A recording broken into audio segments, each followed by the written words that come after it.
Hey Matt, Steven here, Waterproof Solutions. So thanks for having me out. So let's get right to it. So we're in a basement that is from 1967, and when we know of that circa basement, one thing we know about it is it's cast in place, which is poured concrete. The second thing we know is that it doesn't have a drainage system unless the builder decided to put one in or wound up having water while he was doing it. Now this house does have a walkout in the back with stairs going to it, so we kind of have a dual combination. So we're going to go to some pictures on the outside, but just bear with me right now. Front wall, we have a porch that sits in the middle of about a 60-foot wall. So we've got an area to the right where things drop off, and then we've got the garage to the other side.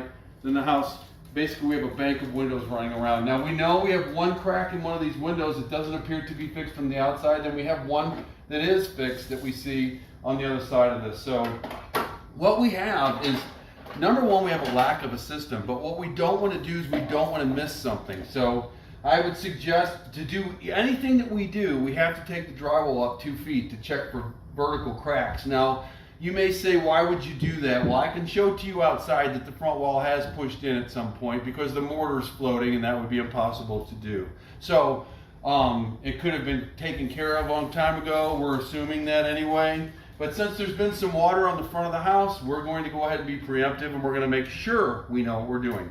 We're going to open the wall up then a couple feet. And I say this will be done before I get here, or I can have this done, but it needs to be opened up so that we can show.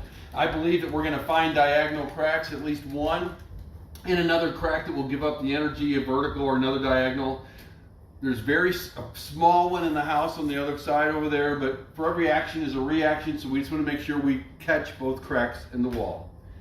After those have been addressed, we would probably inject those with a closed cell urethane followed with some carbon fiber. I didn't see any real deflection that would cause for bracing or something of that nature. So having said that, carpet's back, walls cut up 2 feet. Now we've identified our cracks.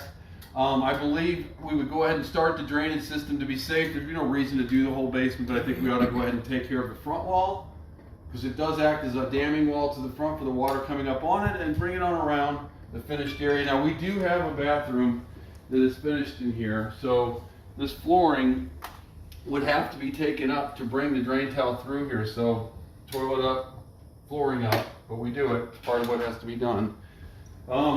The back here is the next issue that's with us. And again,